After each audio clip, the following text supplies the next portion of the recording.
வணக்கம். வாழ்க வளமுடன், வாழ்க வையகம்.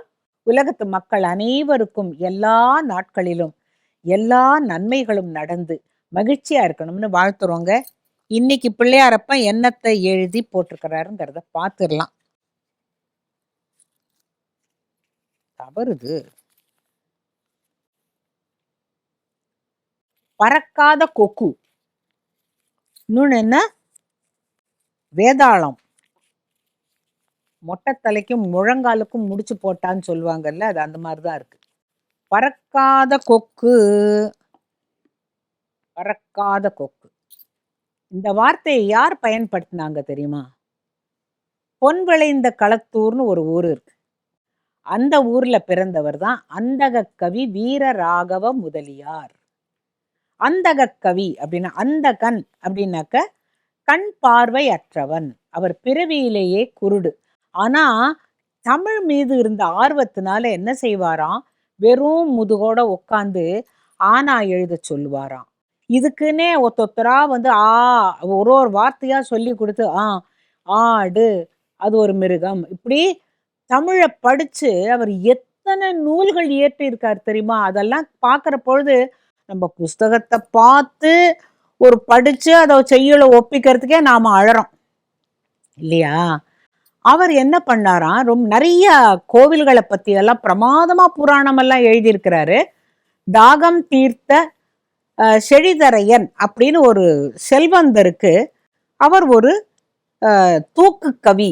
தூக்கு கவின்னா நம்ம கவி எழுதி கொடுத்து அந்த சீட்டை ஒருவன் கொண்டு போய் அவர்கிட்ட கொடுப்பான், அந்த புரவலர்கிட்ட. அவர் படிச்சு பார்த்துட்டு அந்த கவி என்ன கேட்டிருக்கிறாரோ, ஏன்னா அந்த கவியால இங்க வர முடியலங்கிறதுனால அவர் என்ன கேட்டிருக்கிறாரோ அதை பரிசு கொடுக்கறது பெரிய வழக்கம். உடனே இவரை புகழ்ந்து அவர் பாடுவார். அந்த காலத்தில் புலவர்கள் தன்னை புகழ வேண்டும் என்பதற்காகவே புரவலர்கள் எல்லா விஷயங்களையும் கொடுத்தாரு. அதுல அவர் ஒரே பொருளை தான் கேட்டிருக்காருங்கிறது புரியறதுக்கு ரொம்ப நேரம் ஆச்சு அந்த இவருக்கு, செழிதரையனுக்கு. என்னன்னு கேட்டா, கந்துகம் பந்து வேணும், கோணம் இல்லாத மூளை. எப்போ மூளைனாலே அங்க இதுதானே வரும், ரைட் ஆங்கிள் தானே வரும். கோணம் இல்லாத மூளை, ஒரு பந்து, அப்புறம் பறக்காத கொக்கு, இப்படியெல்லாம் ஒரு விஷயத்த அவர் எழுதின உடனே அந்த புரவலருக்கு கொஞ்சம் தலை சுத்திச்சான். 10 தரம் படிக்க சொல்லி அது என்னடான்னு பார்த்தாக்க அது ஒரே விஷயத்தை தான் அவர் கேட்டிருக்கிறார். என்ன கேட்டிருக்காருங்கிறதுக்கு நான் உங்களுக்கு அந்த கவிதையை படிக்கிறேன். என்னால மனப்பாடம் பண்ண முடியல. 7000 கோடி எழுதாது தன்மனத்து எழுதி படித்த வீரகன் எது கொடுப்பினும் அதுவே என சொல்லும் கவி வீர ராகவன் விடுக்கும் ஓலை. தன்னை பத்தி எப்படி சொல்லிக்கிறார் பாருங்க. எது கொடுப்பினும், எதை சொன்னாலும் அதுக்கு தகுந்தாப்புல நான் கவி எழுதுவேன். யாரு? கவி வீர ராகவன் விடுக்கும் ஓலை. சேடாதிபன் சிரமசைக்கும் கலாசுரன் திரிபதகை குலசேகரன் தென்பாலை சேலும் ஜெயித்த தாகம் தீர்த்த செழியன் எதிர்கொண்டு காண்க. அதாவது அவனுக்கு இவ்வளவு அடைமொழி சொல்லி நான் உனக்கு ஒரு கடிதம் அனுப்புறேன், படி, காண்க. பாடாத கந்தர்வம் எரியாத கந்துகம் பக்தி கோணாத கோணம் பரவாத கொக்கு அனல் பண்ணாத கோடை வெம்படையாய் தொடாத குந்தம் சூடாத பாடலம் பூவாத மாத்தொடை தொகுத்து முடியாத சடிலம் சொன்ன சொல் சொல்லாத கிள்ளை ஓன் எங்கெங்கும் துதிக்க வரவிட வேணுமே. ஏங்க இப்படி ஒரு கவிதையை எழுதி நம்ம கிட்ட யாராச்சும் அனுப்பிச்சாங்கன்னா நமக்கு தெரியுமா? எனக்கு புரியவே இல்லை. அது என்னடான்னு பார்த்தா அதுக்கு ஒரு விளக்கம். 1000 கோடி என ஏடுகள் பலவற்றையும் எழுதி படிக்காமலேயே அனைத்தையும் நெஞ்சிலேயே இருத்தி கற்ற திறமையாளனும் எப்பொருள் பற்றி யார் யார் கேட்பினும் அப்பொருளது நுட்பம் உரைத்திடும் ஆற்றலாளனுமாகிய நான் வீர ராகவன் என்னும் இப்புலவன் விடுக்கும் ஓலையை ஆதிசேடனே சிரமசைத்து போற்றும் கலைகளின் அதிபதியும் கங்கை குலத்து தலைவனும் சேலம் மற்றும் தென்திசையில் உள்ள பாலைக்காடு ஆகிய இடங்களில் வெற்றி கொண்டவனும் ஆகிய தாகம் தீர்த்த செழியன் காண்க. என்ன கேட்கிறாரு? இசைக்காத இசை, எரிந்து விளையாடாத பந்து, கோணலற்ற மூலை, வெயில் இல்லாத கோடைக்காலம், ஊறு செய்யாத குந்தம் என்னும் படைக்கருவி, காலில் அணிய முடியாத பாதுகை, பூக்காத மாமரம், தொகுத்து பின்னலிடாத சடை, சொன்னதை சொல்லாத கிளிப்பிள்ளை ஆகியவற்றை இங்கே அனுப்புக அப்படின்னு பாட்டை எழுதி அனுப்பிச்சுட்டாரு. அந்த ஆளு மிரண்டுட்டான். என்னடா இயற்கைக்கும் இயல்புக்கும் மாறான இத்தனையும் அந்த புலவர் கேட்கிறாரு, அவர் கேட்கறது என்ன? அதுதான் ஒருத்தருக்குமே புரியலையாம். இசைக்காத இசை, எரிந்து விளையாடாத பந்து அப்படின்னு இது எல்லாத்தையும் சொல்லிவிட்டு அவர் சொன்னது என்ன தெரியுமா? இது அத்தனையுக்கும் ஒரே ஒரு விடைதான். நீங்க நம்ப மாட்டீங்க. இது என்னன்னு கேட்டாக்கா, ஒரு குதிரை, ஏதாவது எனக்கு வெளியில எல்லாம் போகணும், எனக்கு போறதுக்கு ஒரு குதிரை வேணுங்கிறதுக்கு எப்படி கேட்டாராம்? கந்தர்வம், கந்துகம், கந்து, கோணம், கொக்கு, கோடை, குந்தம், பாடலம், மா, சடிலம், கிள்ளை அப்படின்னு இத்தனை சொன்னார் இல்ல. பாடாத கிளி. இந்த கிள்ளைங்கிற வார்த்தைக்கு இன்னொரு அர்த்தம் குதிரை. கந்துகம் அப்படின்னா பந்துன்னு அர்த்தம். ஆனா இவர் சொல்றது குதிரை. இப்ப இவ்வளத்தையும் சொன்னதுக்கு அப்புறமா அந்த அரசனுக்கு புரிஞ்சு, ஒரு குதிரையை கேட்கறதுக்காகவாயா இப்படி சொல்றாரு அவரு அப்படின்னுட்டு அவருக்கு கொடுத்ததாக ஒரு ரொம்ப ஒரு அழகான வரலாறு. இவர் முருகனை போற்றி செய்யூர் கலம்பகம் அப்படின்னுட்டு ஏற்றி இருக்கிறாரு. செய்யூர் பிள்ளைத்தமிழ், செய்யூர் இருக்குல்ல, அங்க ஒரு முருகன் கோவில் இருக்கு. அவர் இந்த கோவிலில் 27 நட்சத்திரங்களுக்கு உண்டான 27 வேதாளங்கள் இருக்கிறதுன்னு பாடியிருக்கிறார். இப்ப வேதாளம்னா நம்ம என்ன நினைப்போம்? பூதம், பிசாசு, வேதாளம் அப்படித்தானே நினைப்போம். அவர் சொல்ற வேதாளம் அந்தந்த நட்சத்திரத்துக்கு நல்லது செய்யுமா. இது ரொம்ப புதுமையா இருந்ததுனால நீங்க நினைக்கலாம், என்னங்க நீங்க பேப்பர்லாம் வச்சு படிக்கிறீங்கன்னா, ஏங்க 27 நட்சத்திரம் தெரியும், 27 வேதாளம் எனக்கு தெரியுமா? எழுதி வச்சு சொல்றதுனாலதான் இந்த குதிரையெல்லாம் கூட எனக்கு இந்த பேரெல்லாம் ரொம்ப பிடிச்சிருக்கு. எப்படி?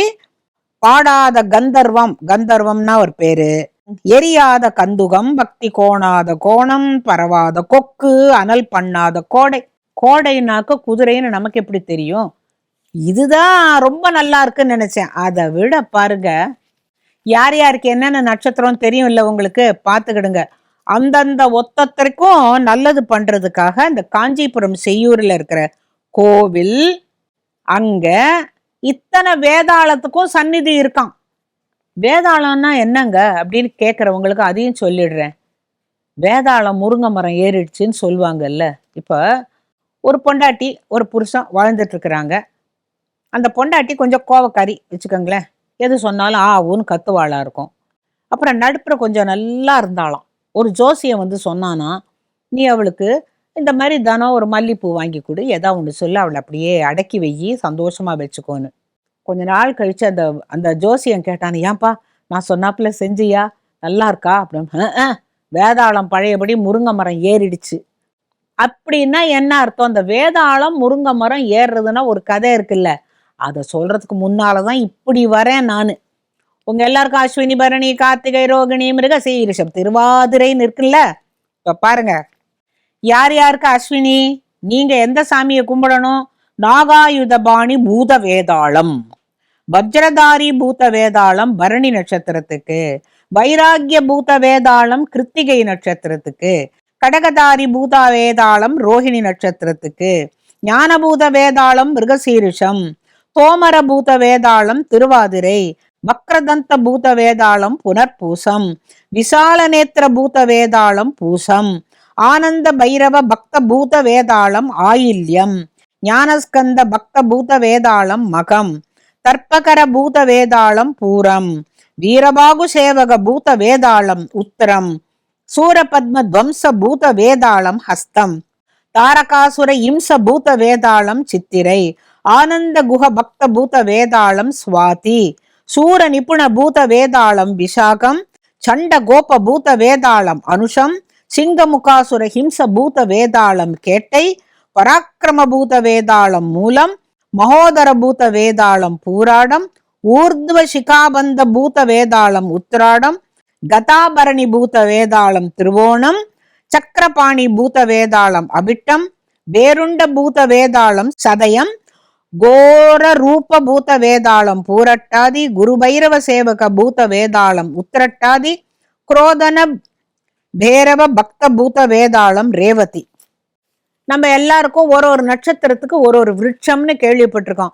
உங்களுக்கு இந்த நட்சத்திரங்களா, நீங்க வன்னி மரம் இந்த கோவில்ல நட்டீங்கன்னாக்க உங்களுக்கு இருக்கிற தொல்லையெல்லாம் போயிடும் அப்படிம்பாங்க. ஆனா இந்த காஞ்சிபுரத்துல இருக்கிற செய்யூர்ல இருக்கிற முருகன் கோவில்ல இத்தனை நட்சத்திரத்துக்கும் இத்தனை பூத்த வேதாளம் இருக்கு.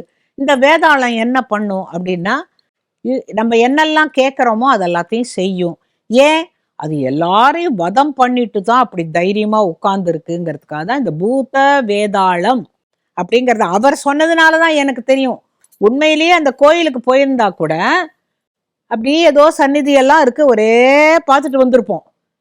இந்த அந்தகக்கவி வீரராகவ முதலியாரை பத்தி படிக்க போய் அவர் ஒரு எப்பேற்பட்ட முதுகில எழுதி தமிழ் எழுதி கற்றவர், ஒரு குதிரைக்கு இத்தனை பேர் தெரிஞ்சு வச்சுட்டு இருக்கிறாருனாக்கா இவர் ஒரு என்சைக்ளோபீடியா மாதிரி தானே. பாருங்களேன், இத்தனை பூத்த வேதாளங்களையும் பாட முடியுமா ஒருத்தரால?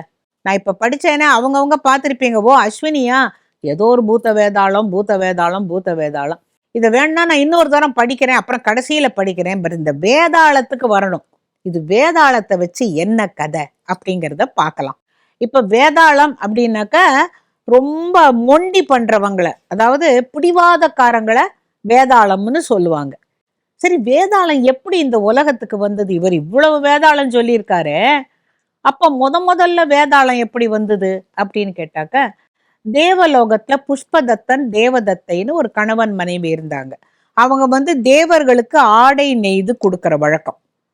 அப்போ ஒரு நாளைக்கு புஷ்பதத்தன் என்ன சொன்னானா, தேவதத்தை, நான் எல்லாருக்கும் அற்புதமான ஆடைகள்லாம் தயாரிச்சு கொண்டு போய் கொடுக்குறேன். பரமேஸ்வரன் இது வரைக்கும் புலித்தோலும் அதெல்லாம் தானே கட்டிட்டு இருக்கிறாரு. நான் ரொம்ப அழகான ஒரு ஆடை அவருக்காக நெய்ய போறேன். பார்வதி தேவிக்காக ரொம்ப சிறப்பான ஒரு ஆடையெல்லாம் நெய்து அவர்களுக்கு கொண்டு போய் கொடுக்க போறேன் அப்படின்ன போது, செய்யுங்க அப்படின்னுட்டு பார்த்து பார்த்து பரமேஸ்வரனுக்கு அவ்வளவு அழகா ஒரு ஆடையை தயாரிக்கிறான், பார்வதிக்கும் தயாரிக்கிறான். எல்லாத்தையும் எடுத்துக்கிட்டு இவன் சொல்றான், நான் கைலாசத்துக்கு போய் சுவாமி கிட்ட இதை கொடுத்துட்டு வேணுங்கிற வரம் வாங்கிட்டு வரேன், நீ தேவதத்தை அது வரைக்கும் நல்லா சௌக்கியமா இருன்னு சொல்லிட்டு இவன் போறான். கைலாயத்துக்கு போன உடனே நந்திகேஸ்வரர் சொல்றார், யாரு நீ, எதுக்கு நீ கைலாயத்துக்கு இப்ப வந்தன்ன போது, நான் அற்புதமான ஒரு ஆடை எம்பெருமானுக்காக நான் தயாரிச்சிருக்கேன், பார்வதி தேவிக்கு நான் என் கையால கொடுக்கணும்னு ஆசைப்படுறேன், சரி போ அப்படின்னு சொல்லிட்டு உள்ள விட்டார். அங்க போய் பரமேஸ்வரனையும் பார்வதியும் பார்த்த உடனே இவனுக்கு தான் வந்த காரியம் மறந்து போச்சு. அப்படியே உட்காந்து அவங்க ரெண்டு பேரையுமே பார்த்து கையை கூப்பிட்டு அப்படியே ஆனந்தமா உட்கார்ந்துருக்கான் ஒரு அற்புத நிலையில. அன்னைக்கு இரவாகி விட்டது. அப்போ சிவனும் பார்வதி இருந்த இடத்துல கதவு மூடப்பட்டு விட்டது. இவன் வெளியிலேயே உட்காந்துருக்கான். ஐயோ, விடிஞ்சுதான் நம்ம போக முடியும், நம்ம வந்த வேலையை இது அப்படியே மறந்துட்டோமே அப்படின்ன பொழுது பார்வதி கிட்ட பரமேஸ்வரன் தேவ ரகசியம் ஒன்ன சொல்லிக்கிட்டு இருந்தாராம். உனக்கு தெரியுமா பார்வதி, இதுதான் தேவ ரகசியம் அப்படின்னு சொல்லிட்டு இருந்ததை அங்க வெளியில உட்கார்ந்து இருந்ததுனால அவனுக்கு காதுல விழுந்துருச்சு. ஒட்டு கேட்டுட்டான். ஒட்டு கேட்ட உடனேவே அவனுக்கு என்னமோ பண்ணிடுச்சு. ஐயோ, தேவ ரகசியம் நமக்கு தெரிஞ்சு போச்சு, நம்ம பேசாம போயிடலாம் அப்படின்னுட்டு அவன் கிளம்பி வந்துட்டான். வீட்டுக்கு வந்தா அவன் கிளம்பி வர்றதுக்கு முன்னால சிவனுடைய குரல் ஒலிக்கிறது, புஷ்பதத்தா, நீ தேவ ரகசியத்தை ஒட்டு கேட்டபடியால் நீ யாரிடமும் இதை சொல்லக்கூடாது, உனக்குள்ளேயே வைத்து கொள்ள வேண்டும். நீ சொல்லிட்டேன்னா நீ வேதாளம் ஆயிடுவ. பூத வேதாளங்கள், என்னக்கு நிறைய பூத கணங்கள் இருக்கு, நீ வேதாளம் ஆயிடுவ, ஜாகிரத அப்படின்னு. ஏன்னா அவர் கோச்சுக்கிட்டாராம். நீ வந்த இடத்துல துணியை கொடுத்துட்டு போகாம இங்கேயே இருந்து நாங்க பேசுறத ஒட்டு கேட்டேன்னு சொன்ன உடனே வேற வழி இல்லை, அவன் வந்துட்டான். வீட்டுக்கு வந்தா அவனுக்கு உடம்பே சரியில்லை, மனைவியோட சரியா பேச மாட்டேங்கிறான். அவளுக்கு கேட்டு பாக்குறா, என்னையா ஆச்சு உனக்கு, ஏன் இப்படி உம்முனா மூஞ்சி ஆட்டமா இருக்க, என்னத்தை பறி கொடுத்துட்டு வந்த, சுவாமி கிட்ட கொடுத்தியா ஆடைய கேட்டா அவன் எல்லாத்துக்கும் இப்படியே முழின்னு முழிச்சுட்டு, இல்ல அங்க அப்படியே வச்சுட்டு வந்துட்டேன். ஏன், நீ என்ன ஆச்சு என்ன போது? இல்ல ஒண்ணும் இல்லைன்னு. இல்ல நீ எனக்கு சொல்லித்தான் ஆகணும், என் மேல ஆனா நீ சொல்லுங்கிறான். அவன் சொல்றான், இல்ல நான் கடவுள் பார்வதி கிட்ட பேசிட்டு இருந்த தேவ ரகசியத்தை கேட்டுட்டேன். அப்புறம் என்னத்த பண்றது, நான் அதை காதுல வாங்கிக்கிட்டேன். அதை நீ வெளியில யாருக்கும் சொல்லக்கூடாதுன்னு, நீ எனக்கு மட்டும் சொல்லித்தான் ஆகணும். நீ மட்டும் எப்படி அந்த ரகசியத்தை வச்சுக்கலான்னு உடனே அந்த மனைவியோட இது கொடுமை தாங்காமல் அவன் அவகிட்ட அந்த சொன்ன உடனேவே அவன் வேதாளமா மாறி அங்க மரத்துல தொங்க ஆரம்பிச்சிட்டான். இவ வந்து சிவபெருமானை கும்பிட்டு, நான் என்னையா பண்ணினோம் தப்பு, உனக்கு தானே ஆடை நெஞ்சுக்கிட்டு வந்தாரு, அப்ப எனக்கு என்ன, இப்ப எங்களுக்கெல்லாம் எப்ப விமோச்சனம் அப்படின்ன பொழுது விமோச்சனம் உண்டு. காளி கோவிலில் அவனுக்கு விமோச்சனம் உண்டு. அது வரைக்கும் நீ என்ன பண்றன்னாக்க, ராத்திரியில காட்டுல உட்காந்து வீணை வாசிக்கிற. நீ வாசிக்கிற வீணை இசை மற்றவங்களுக்கு நாராசமா காதுல ஒலிக்கும், தூங்கவே முடியாது அவங்களால. இன்னிசையா இருந்தா தூங்கலாம், கொடுமையான இசையா இருக்கும். உனக்கும் அதே காளி கோயிலில் தான் உனக்கு சாப விமோச்சனம் சொல்லிட்டார். அவளுக்கு ஒண்ணுமே புரியல, ஒண்ணுமே புரியல அவளுக்கு. அவன் என்னடான்னா முருங்கை மரத்துல தொங்குறான். அப்ப என்ன ஆச்சுன்னாக்க, இந்த கதை இங்கே இருந்துதான் இப்ப அந்தக கவி சொன்ன வேதாளத்திலேருந்து நாம இப்ப புஷ்பதத்தன் கதைக்கு வந்தோம், பரமேஸ்வரன் கதைக்கு வந்தோம், கைலாசத்துக்கு வந்தோம், அங்கே இருந்து இப்ப வேதாளம் வரைக்கும் வந்துட்டோம்.